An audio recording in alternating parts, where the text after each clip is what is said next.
Naam, mpenzi mtazamaji wa Panorama TV, tuko katika mfululizo wa makala maalum za maboresho ya bandari ya Mtwara, na katika sehemu ya kwanza tuliona maboresho ya jumla ambayo yamefanyika, na leo hii tutakwenda kuangazia ujenzi wa gati mahususi kwa ajili ya usafirishaji wa bidhaa zenye kemikali. Gati hili ambalo linajengwa katika eneo la Kisiwa Mgao. Panorama TV tumeonana na meneja wa bandari ya Mtwara ambaye anahusika na usimamizi wa gati hii, Bwana Ferdinand Nyati, ambaye hapa anatueleza ni kitu gani hasa kinafanyika katika ujenzi wa gati la Kisiwa Mgao, gharama za mradi huo, muda wa huo mradi umeanza lini na unatarajiwa kuanza kufanya kazi lini. Tumsikilize meneja wa bandari Bwana Ferdinand Nyati kuhusu ujenzi wa gati hilo. Bandari yetu kwa sasa inatekeleza mradi mkubwa wa ujenzi wa gati mpya kwa ajili ya kuhudumia mizigo yenye asili ya vumbi au tunaita gate cargo terminal, ambayo inajengwa kwenye eneo tengefu la Kisiwa Mgao. Bandari hii kiufupi itagharimu takriban bilioni 434.5. Hizo ni gharama za ujenzi, lakini kuna gharama za kumlipa mshauri mwelekezi takriban bilioni 14.4, ambapo bandari hii itakapokamilika itakuwa na uwezo wa kuhudumia meli zenye deadweight hadi tani 100,000, lakini kina cha bandari ile kitakuwa kwa mita 16.5, ambacho ni kikubwa kuweza kuhudumia meli kubwa zaidi za mizigo yenye asili hiyo. Kama unavyofahamu, mikoa yetu hii ya kusini imezungukwa na baraka kubwa ya madini. Tunahudumia shehena kubwa sana ya makaa mawe kutokea mkoa wa Ruvuma, lakini kuna shehena kubwa pia ya graphite, zinc pamoja na nickel kwenye maeneo ya Lindi. Kwa tunaamini kwamba bandari hii itakapokamilika itakuwa na uwezo mkubwa zaidi wa kuhudumia shehena hii kwa wakati, lakini kwa ufanisi sahihi. Bandari hii itakuwa ni bandari ya kisasa, itafungwa mitambo maalum ya kufanya shughuli ya upakiaji, tunaita conveyor belt, ambayo itakuwa na uwezo wa kupakia hadi tani 3,000 kwa saa. Kwa tunaamini kabisa meli kubwa yenye deadweight itakokuwa inabeba labda tani 60,000 inaweza ikawa inachukua masaa 20 hadi masaa 25 kuwa imeshahudumiwa katika bandari hiyo. Hicho ni kiwango kikubwa cha ufanisi na kitatusaidia zaidi kuendelea kufutia shehena pamoja na wateja mbalimbali wanaotumia bandari yetu hii ya Mtwara. Mtazamaji wa Panorama TV, tumemsikia meneja wa bandari ya Mtwara Bwana Ferdinand Nyati akitueleza kwa utangulizi kuhusiana na ujenzi wa gati la Kisiwa Mgao. Timu yetu haikuishia hapo, tulikwenda katika eneo la tukio kushuhudia ni nini hasa kinachoendelea huko, ambapo tulipokelewa na mhandisi wa mradi huo ambaye ni kutoka katika kampuni ya China Harbour Engineering Company, ambao ndio wenye kazi ya kujenga mradi huo.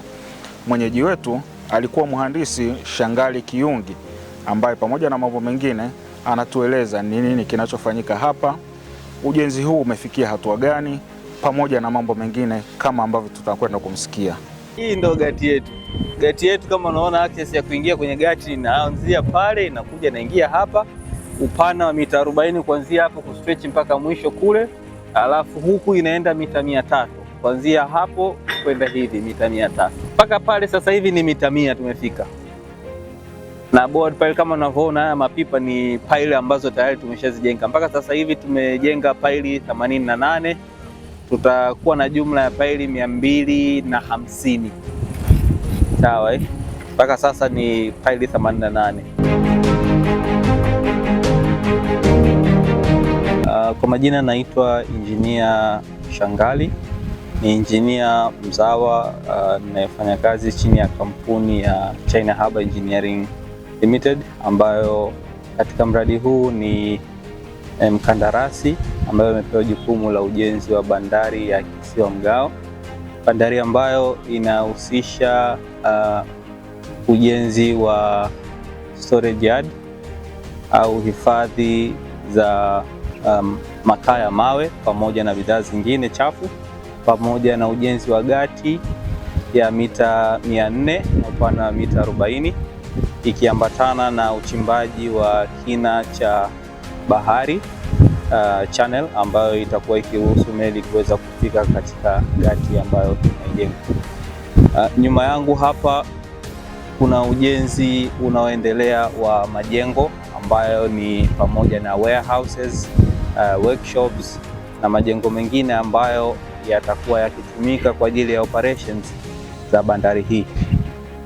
Pia upande wa kulia kwangu juu kuna eneo ambalo ni yard kwa ajili ya kuhifadhi makaa ya mawe au bidhaa ambazo zitakuwa zikisafirishwa au na kufanyiwa kazi na mamlaka ya bandari katika usafirishaji.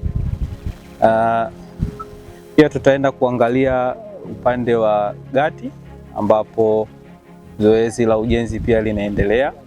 Mpaka sasa kwa upande wa hifadhi ya makaa ya mawe au hifadhi ya mizigo tumefikia asilimia kadhaa, ambayo kama unaweza kuona kuna ujenzi wa zege ambayo inaweza kuhimili au yenye grade ya 25 MPa, ambayo juu yake tutaweka paving blocks ambazo zinasaidia kuweza kulinda ubora wa zege hiyo na kuweza kuhifadhi makaa ya mawe karibu takriban tani 200,000.